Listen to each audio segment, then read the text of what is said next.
Hi, this is Natalie Rydstrom here with SBR Picks with a special boxing show.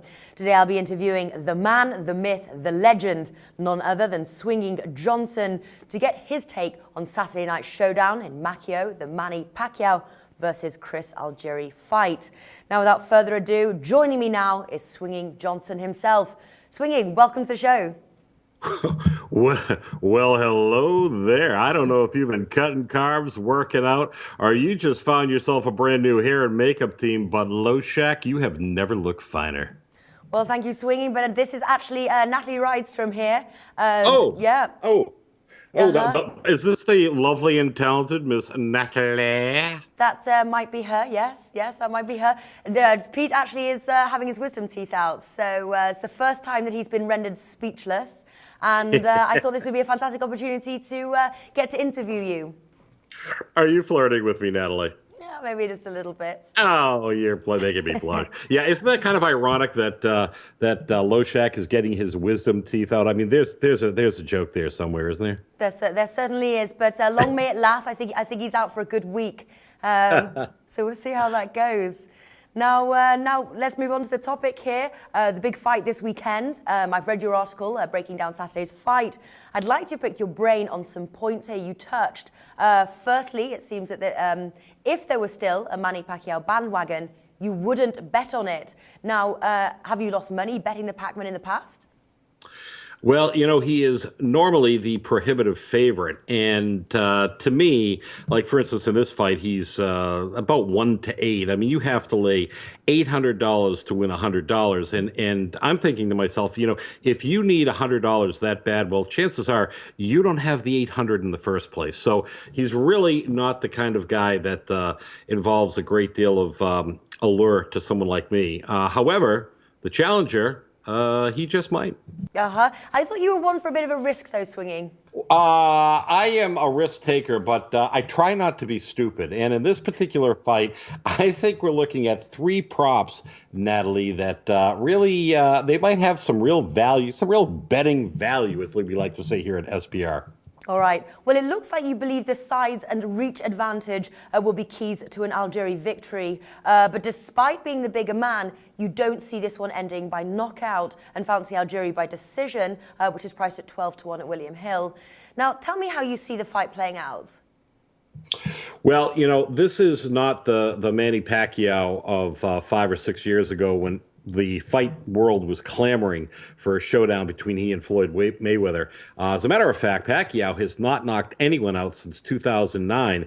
And using the new math, which I'm highly proficient at, I believe that's 5 years ago. So I am inclined to believe that this fight is going to go to the judges' scorecards as well, because this kid Algieri, or Algieri, as my Italian friends like to say, he is 20-0, and he is a champion in his own right. He's stepping up, obviously, in class and pedigree to fight Pacquiao.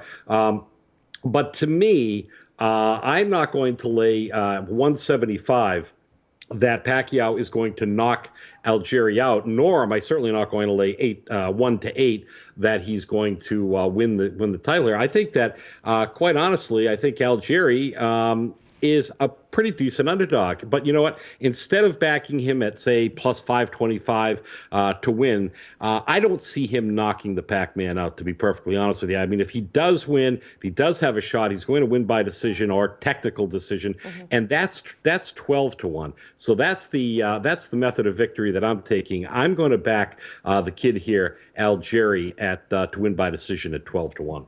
Okay, if Algieri gets on his bicycle and uses his jab to keep Pac-Man at bay, that would seemingly play nicely for the over total rounds. Five Dimes has over 9.5, and that's minus 150.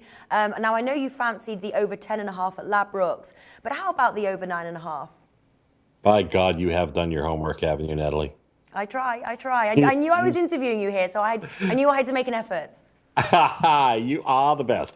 Yes, 9.5 over -150. I'll lay 150 all day long. Not a problem to me. 9.5 -150 looks better than 10.5 at -110. For an extra 40 cents, sure, we'll take the extra round. No problema. Okay, great stuff. Well, an interesting market that you touched on in your article whilst doing my homework is Pac-Man to be knocked down, and that's offered at 10-1 at Paddy Power.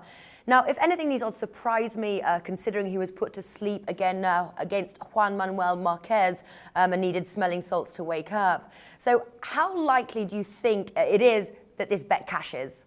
I don't think it's very likely, but it wouldn't be absolutely shocking if it were to happen. Now, don't forget, we're not talking about Algieri to knock out Pacquiao. We're just talking about getting Pacquiao's tuchus on the canvas, and that's all you have to do to claim this 10-1. So because it is, will Pacquiao be knocked down, not knocked out? So you know what? For 10-1 and the kind of punching power that Algieri has exhibited in the past, I mean, for 10-1, sure, I'll throw a few bucks at it. It's not going to be a big bet, but 10-1 looks nice to me, and I wouldn't be shocked. I might be surprised, but I wouldn't be shocked to see Pacquiao hit the canvas. Okay, and you said Puccius. What is one of those? I'm sorry, one more time? Puccius. Tuchus. That's his tushy, his little rear, his bum. Is all right then. First time I've heard that word. Very interesting. I was wondering if it was a special part of the body. It's his butt there. Okay, hitting the canvas. Now, will the results of the weigh-in potentially change your feelings on how to further bet this match? For example, if either man fails to make the contracted weight of 144 pounds or otherwise looks soft in the midsection, what's your thoughts there? Well, you know, in boxing, you can have a ham sandwich and move up to another weight division. So I wouldn't be too concerned about it. I think that these fighters they're both going to come in sharp. They're both ready. I mean, there's certainly, I can't imagine either fighter coming in soft. I mean, they may not be, I could understand if one fighter didn't come in his best possible shape, although that would be foolish. We've seen that happen many times. But for one of these two guys to come in soft, they've never come in soft. I think that I don't think that's going to happen. So the weigh-in means little or nothing to me. All right. Now, before I let you go here, Swinging, I've got to ask you, Swinging Johnson, where does the name come from? Well, I just want you to think about the name, and I just want you to mull it, and just try to find out what kind of an image comes in your mind. Swinging Johnson. I'm not sure if you're completely aware of what Johnson means in the States, but in Britain we call that pee-pee. So that's where that's where it came from, where the moniker came from. And I am blushing, but you know what? It's something I have to live with. It's a curse. Well, yeah, Johnson actually is a popular surname in England, I believe. So the question is which way does it swing, Swinging Johnson? Any way you want it to, darling. All right, then. It's trained. Okay, Swinging. Listen, thank you for taking the time. I'll be rooting for your picks this Saturday for SBR Picks. This is Natalie Rydstrom.